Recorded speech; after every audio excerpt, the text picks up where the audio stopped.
என் செல்ல குழந்தையே, இன்று உன் வராகி அம்மா என்னுடைய வாக்கினை கேட்டு முடிக்கும் நேரம். சர்வ நிச்சயமாக உன் கைகளில் ஒன்று கிடைத்தே தீரும். அப்படி நம் கைகளில் என்ன கிடைக்கப் போகின்றது என்று என் பிள்ளை நீ ஏங்கி தவித்து கொண்டிருக்கின்றாயல்லவா? அம்மா, நீ என் கைகளில் நான் விரும்பியதை கொடுத்தால் போதும், என் வாழ்க்கைக்கு அது மட்டுமே போதும் என்று என் பிள்ளை நீ நினைக்கின்றாயல்லவா? என் தங்கமே, நீ நினைப்பதை உன் கைகளில் கொடுத்துவிடத்தான் இந்த நாளில் அம்மா உன்னை தேடி வந்திருக்கின்றேன். என் பிள்ளையே, இன்று நீ என்னை எப்பொழுது கண்டாலும் தவிர்த்து விடாதே. அம்மா உன்னிடத்தில் ஏதேனும் ஒரு முக்கியமான விஷயத்தை சொல்வதற்காக பல முயற்சிகளை செய்து கொண்டிருப்பேன். என் பிள்ளைக்கு அதை புரிய வைக்க நான் உன்னை சுற்றி சுற்றி வந்து கொண்டிருப்பேன். என் தங்கமே, அதை உணர்ந்து கொண்டு நான் உன் வாழ்க்கையில் கொடுக்கின்ற விஷயங்கள் உன்னுடைய நல்லதற்காக என்பதனை புரிந்து கொண்டு அதன்படி என் பிள்ளை நீ நடந்தாலே போதும். என் தங்கமே, ஒவ்வொரு நாளும் உன்னுடைய வாழ்க்கையில் நீ சந்திக்கின்ற ஒவ்வொரு பிரச்சனைகளும் ஏதோ ஒரு வகையில் உனக்கு மனக்கசப்பை கொடுத்து விடுகின்றது. மனது இன்றாவது நிம்மதியாக இருக்குமா? இன்றாவது நம்முடைய மனது கஷ்டத்தை தாங்காமல், மனது வேதனையை அனுபவிக்காமல் இருக்குமா என்று என் பிள்ளை நினைக்கின்ற நேரத்தில் என் குழந்தைக்கு வாழ்க்கையில் நடக்கின்ற விஷயங்களை பார்த்தால், ஐயோ, இதோடு இந்த வாழ்க்கையை விட்டு ஓடிவிடலாமே என்று நினைக்கின்ற அளவிற்குத்தான் எல்லா விதமான விஷயங்களும் நடக்கின்றது. கடைசியில் எல்லாவற்றிற்கும் என்றோ ஒரு நாள் தீர்வு கிடைத்துதானே ஆக வேண்டும். அன்று இந்த வாழ்க்கை நாம் நினைத்தது போல மாறிவிடும் என்கின்ற ஒரு சிறு நம்பிக்கையோடு, ஒரு சிறு பிடிப்போடு என் பிள்ளை நீ வாழ்ந்து கொண்டிருக்கின்றாய். என் தங்கமே, உன்னுடைய எண்ணங்கள், நீ எதை நோக்கி பயணிக்கின்றாய் என்பதை பற்றிய உன்னுடைய பாதைகள் எல்லாவற்றையுமே உன் வராகி நான் நன்கு அறிவேன். நீ தவறு செய்தாலும் அதை அம்மா நான் அறிவேன். என் பிள்ளையே, அப்படி என்றால் உன்னுடைய வாழ்க்கையில் நடக்கின்ற ஒவ்வொரு விதமான பிரச்சனைகளையும் நீ தாங்கித்தான் அடுத்த கட்டத்தை நோக்கி பயணித்து கொண்டிருக்கின்றாய். இத்தனை தடங்கல்களை தாண்டி வந்த என் பிள்ளை, இன்னும் சில தூரம் மட்டும்தானே உனக்கு மீதம் இருக்கின்றது. இந்த தூரத்தையும் கடந்து விட்டால் அதன் பிறகு உனக்கான வெற்றிதானே அங்கே உறுதியாக நிற்கும். அதன் பிறகு என் குழந்தைக்கு வாழ்க்கையில் வேதனைப்படுவதற்கென்று மிக பெரியதொரு அவசியம் எதுவும் இல்லை அல்லவா? என் தங்கமே, முதலில் ஒரு விஷயத்தை நினைவில் வைத்துக்கொள்.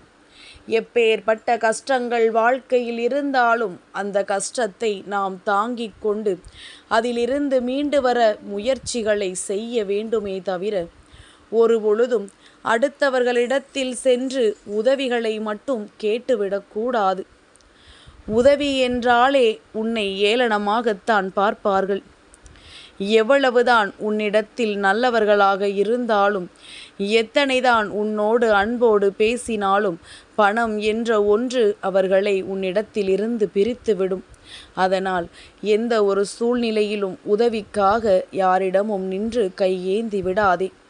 என் பிள்ளையே, உன்னால் உன் வாழ்க்கைக்கு தேவையான பொருளை ஈட்ட முடியும். உன்னால் உன் வாழ்க்கைக்கு தேவையான விஷயங்களை பெற்றுக்கொள்ள முடியும். அந்த திறமை உனக்குள் இருக்கின்றது எனும் பொழுது, என் பிள்ளை, நீ மற்றவர்களிடம் சென்று உதவி கேட்டு அவமானப்படுவதனால் என்ன பலன்?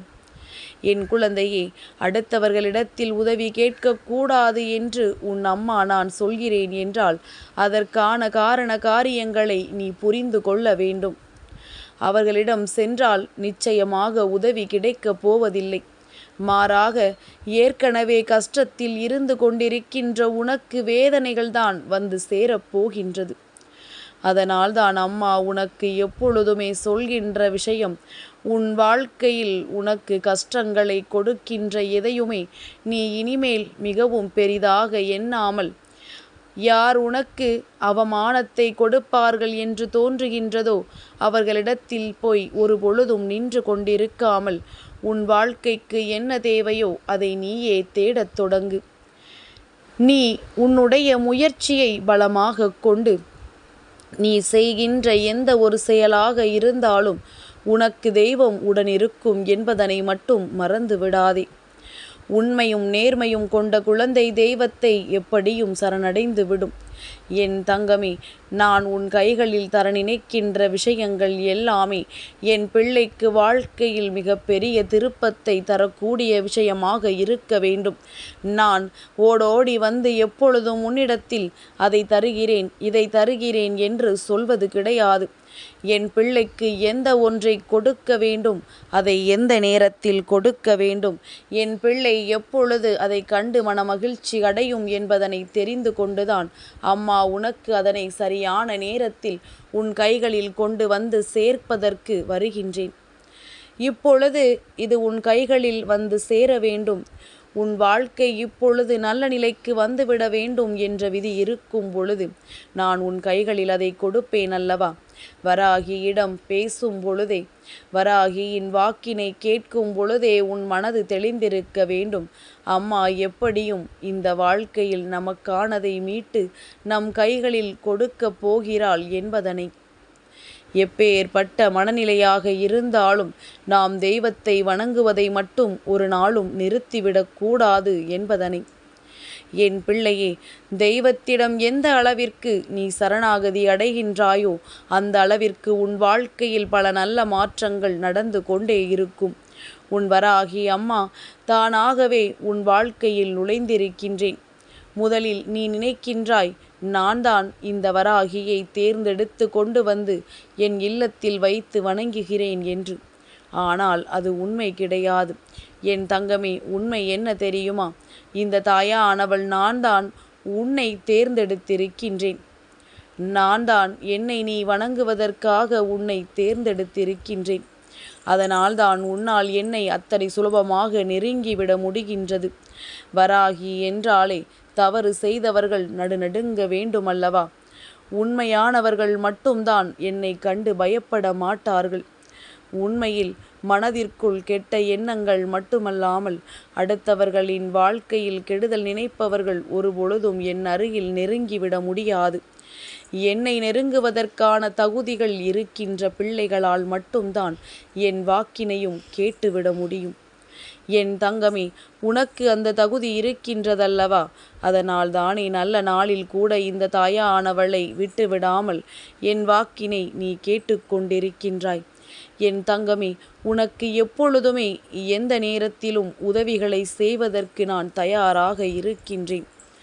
நான் என்னென்ன விஷயங்களை உன் வாழ்க்கையில் செய்து கொடுக்க வேண்டும் என்று நினைக்கின்றேனோ அந்தந்த விஷயங்களை நிச்சயமாக நான் செய்து கொடுப்பேன் என்பதில் எந்த ஒரு மாற்று கருத்தும் கிடையாது.